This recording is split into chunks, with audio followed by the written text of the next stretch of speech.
Hi friends, welcome to my channel. ഞാൻ ഇന്നിവിടെ മസാല ദോശയുടെ റെസിപ്പിയാണ് കാണിക്കുന്നത്.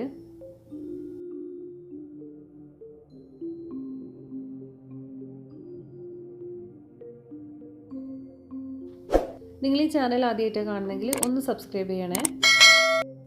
ഇനി ഇതെങ്ങനെ ഉണ്ടാക്കുന്നതെന്ന് നോക്കാം. ആദ്യം തന്നെ നമുക്ക് ദോശക്കുള്ള മാവൊന്ന് തയ്യാറാക്കിയെടുക്കാം.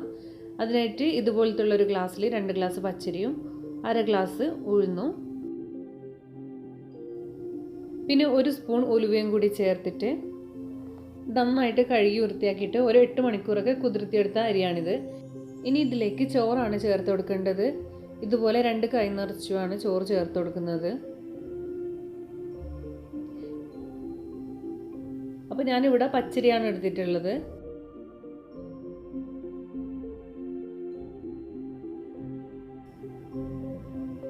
ഇനി ഇതിലേക്ക് കുറച്ച് വെള്ളവും കൂടി ചേർത്തിട്ട് നന്നായിട്ട് അരച്ചെടുക്കാം.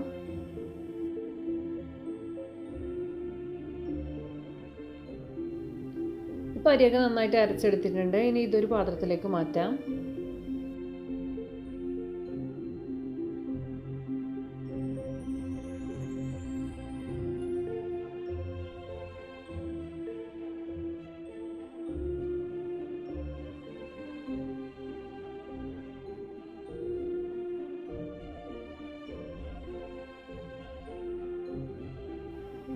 ഇതിൽ ഞാൻ ആവശ്യത്തിന് ഉപ്പ് കൂടെ ചേർത്ത് കൊടുത്തിട്ടുണ്ടായിരുന്നു. ഇനി കൈ വെച്ചിട്ട് നന്നായിട്ടൊന്ന് മിക്സ് ചെയ്തിട്ട് എടുക്കാം. അങ്ങനെയാവുമ്പോൾ പെട്ടെന്ന് തന്നെ നമുക്ക് മാവ് പുളിച്ച് പൊങ്ങി വരും. ഇനി നമുക്കിത് അടച്ചു വെച്ചിട്ട് ഒരു 5-8 മണിക്കൂർ മാറ്റി വെക്കാം. ഇപ്പോൾ ഒരു 8 മണിക്കൂറൊക്കെ കഴിഞ്ഞിട്ടുണ്ട്. നോക്കുന്ന സമയത്ത് നന്നായിട്ട് തന്നെ മാവ് പൊങ്ങി വന്നിട്ടുണ്ട്. ഇനി ഇത് അടച്ചിട്ട് നമുക്ക് മാറ്റി വെക്കാം. എന്നിട്ട് നമുക്ക് ഇതിലേക്കുള്ള മസാലയൊന്ന് തയ്യാറാക്കിയെടുക്കാം. അപ്പോൾ ഞാനിവിടെ ഉരുളക്കിഴങ്ങ് വെച്ചിട്ടാണ് മസാല ഉണ്ടാക്കുന്നത്. അതിനായിട്ട് 2-3 ഉരുളക്കിഴങ്ങ് നേരത്തെ തന്നെ പുഴുങ്ങിയെടുത്തിട്ടുണ്ട്. പിന്നെ 2 ഉള്ളി, 3-4 പച്ചമുളക് ചെറുതായിട്ട് മുറിച്ചെടുത്തിട്ടുണ്ട്. പിന്നെ കുറച്ച് ഇഞ്ചി, പിന്നെ കുറച്ച് മല്ലിയില, കുറച്ച് കറിവേപ്പില, പിന്നെ 2-3 ഉണക്കമുളക്, ഇത്രയാണ് എടുത്തിട്ടുള്ളത്. ഇനി ഒരു പാത്രം വെച്ചിട്ട് അത് ചൂടായിട്ട് വരുമ്പോൾ അതിലേക്ക് കുറച്ച് വെളിച്ചെണ്ണ ഒഴിച്ച് കൊടുക്കുക. പിന്നീട് ഇതിലേക്ക് കുറച്ച് കടുക് ഇട്ടിട്ടൊന്ന് പൊട്ടിച്ചെടുക്കാം. കടുകൊക്കെ ഒന്ന് പൊട്ടി വരുമ്പോൾ ഇതിലേക്ക് കുറച്ച് ഉഴുന്ന് പരിപ്പും കൂടി ഒന്ന് ചേർത്ത് കൊടുത്തിട്ട് അതിൻ്റെ കളറൊന്ന് മാറി വരുന്നത് വരെ ഒന്ന് മിക്സ് ചെയ്തിട്ട് കൊടുക്കാം. ഇനി ഇതിലേക്ക് എടുത്തു വെച്ചിരിക്കുന്ന ഉണക്കമുളകും കൂടി ചേർത്തിട്ട് ഒന്ന് മാറ്റി കൊടുക്കാം.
അപ്പോൾ ഈ ഒരു തിക്കിലാണ് മാവ് നമുക്ക് വേണ്ടത്. ഇത് നമുക്ക് മസാല ദോശ ഉണ്ടാക്കിയെടുക്കാം. ഒരു ഓട് വെച്ചിട്ട് അത് ചൂടായിട്ട് വന്നിട്ടുണ്ട്. ഇനി ഇതിലേക്ക് ഞാൻ കുറച്ചൊന്ന് ഓയിലൊന്ന് പുരട്ടി കൊടുക്കുന്നുണ്ട്.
ഇനി നമുക്ക് പുതിയൊരു വീഡിയോ ആയിട്ട് കാണാം. Thanks for watching.